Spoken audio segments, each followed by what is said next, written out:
Okay, good afternoon to our viewers on Parliament Channel 11 and our listeners on Radio 105.5 FM. I am Melissa Griffith Belgrave and I will be your moderator for today's press conference.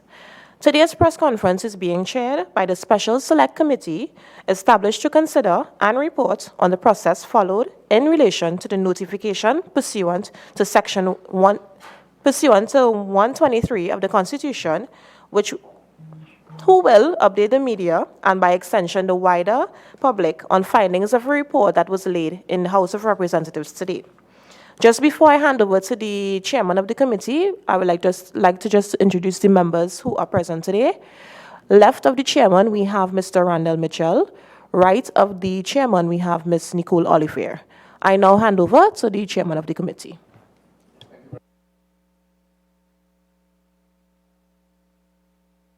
As you would recall, some time ago, the Parliament established a special select committee to consider the notifications submitted by His Excellency, the President of the Republic of Trinidad and Tobago, as he then was, pursuant to Section 123 of the Constitution of the Republic of Trinidad and Tobago.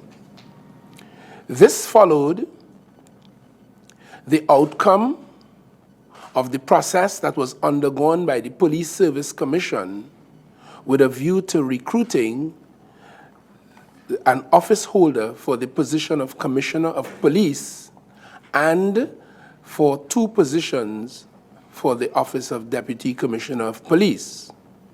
There was some public outrage and expressions following that, and as a consequence thereof, both the leader of the opposition and the Prime Minister consulted with each other, spoke following each other in the Parliament, and a special select committee was established. I was asked to chair that committee, and my 2 colleagues with me today were appointed by the Parliament as members of that committee, along, of course, with 2 other members of this committee, the member for Member of Parliament Ganga Singh and Member of Parliament Dr. Rudal Munilal. And, of course, another of my colleagues from the Parliament, Mr. Terence Dayal Singh, who is not with us as I speak.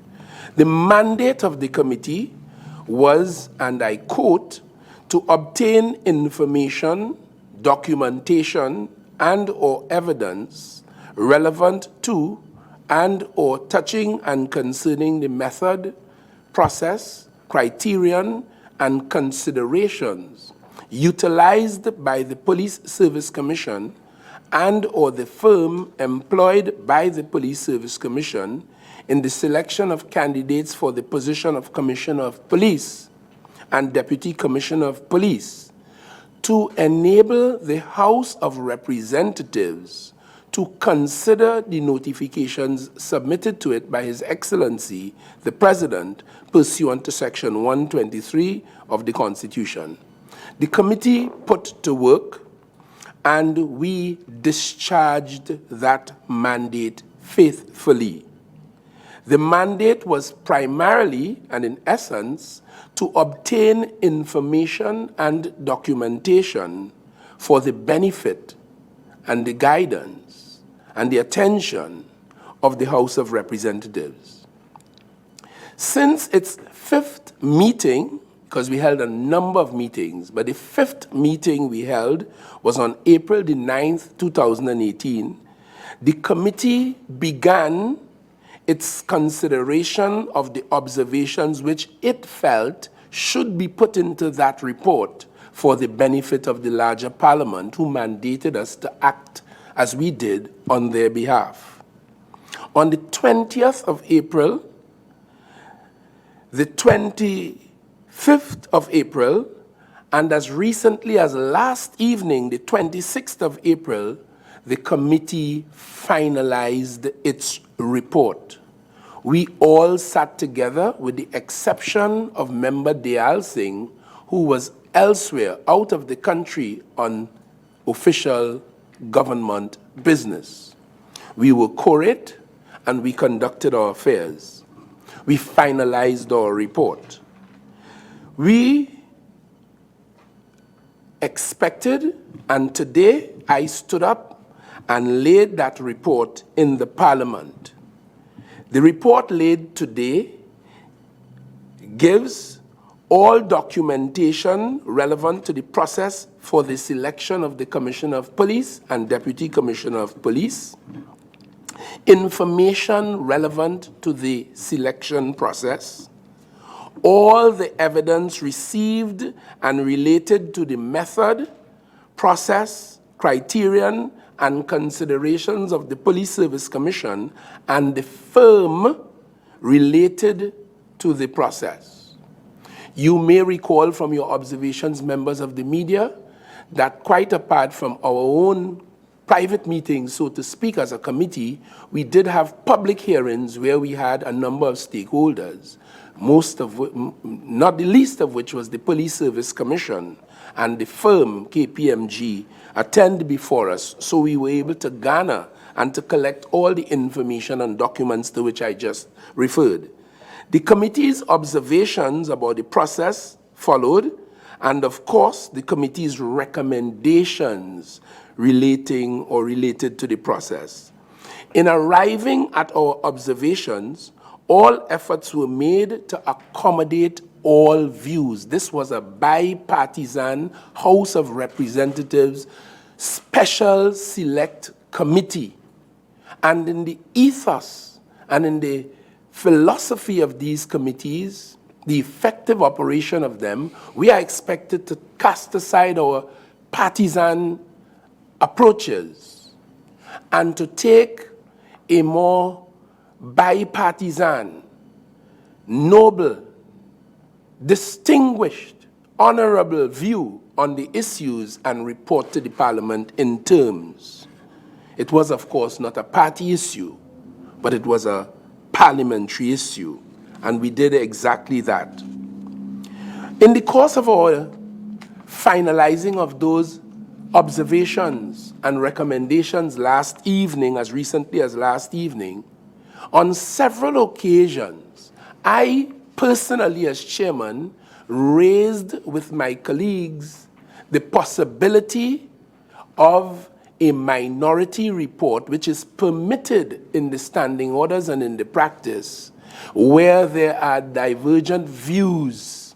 Because on some occasions, not surprisingly, there were divergent views. But as I indicated, we made every effort to facilitate all the views from all present and to represent those views as concisely and truthfully as we could for the benefit of the Parliament. At no time did any member of my committee, the committee that I chaired, give any indication that they were preparing a minority report. You see, a minority report is required to be added to the committee's report as an appendix. That's why members are required to indicate the intention to submit a minority report at the time of finalization of the committee's report, even if their minority was being written by someone else, as the so-called minority report of members Munilal and Singh from my reading obviously was.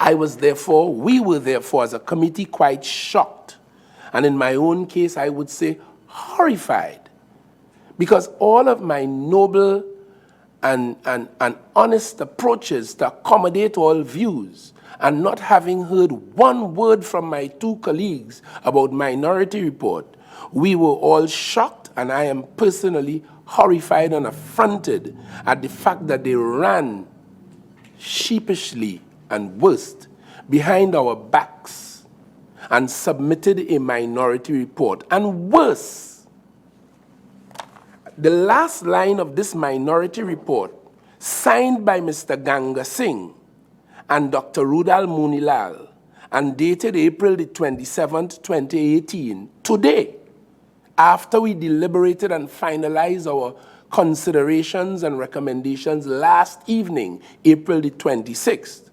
The last line of this says, and I quote, "Given the above, We are of the view that the notifications of His Excellency the President should be affirmed by the House of Representatives.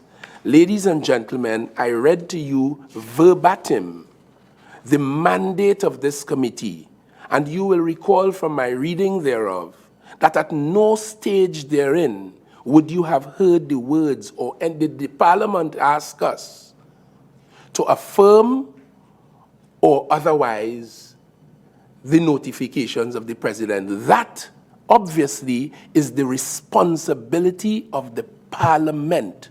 We are not the Parliament. This committee is a subset, a special select committee of the Parliament whose function was, our mandate was, as I read to you. So I cannot for the life of me understand why, in the spirit of disloyalty and breach of all the ethics that I would learn of from my childhood to today as a parliamentarian and minister of government and chairman of this committee, that my colleagues will suggest that it was their duty, arrogate unto themselves this duty to affirm or otherwise the notifications of the President. I have expressed myself as I saw it fit on these matters, and I would like now to allow my colleagues, Member Oliver and Member Mitchell, to indicate their views to you, and we will take any questions you might want to extend thereafter. Thank you very much, Mr. Chairman. I'd like to take the opportunity to echo the sentiments of the chairman. On entering the Parliament today,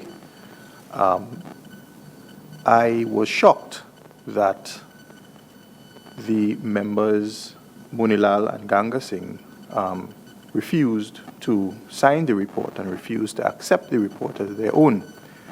And I expressed that shock because on Tuesday, or even before that, since the 20th, we had a draft working report. And at that time, till now, none of those two members indicated that they had any issue whatsoever with the report. In fact, on Tuesday, the committee sat at, not Tuesday, on Wednesday, the committee sat at 2 o'clock. We convened at 2 o'clock and we sat up until 7:15. 3 members, myself, the chairman, Member Oliver, because members Munilal and Member Ganga Singh had to leave at 5 o'clock. We sat until then. But up until they had to go, had to leave, they participated. Yesterday, we all met. And we all met on the understanding that there was a deadline given by the Parliament for this report, and the deadline was today. We sat from 2 o'clock, and all members sat with the exception of Member Dayal Singh, who was out of the country at the time. We all sat until 8:15 when the meeting ended.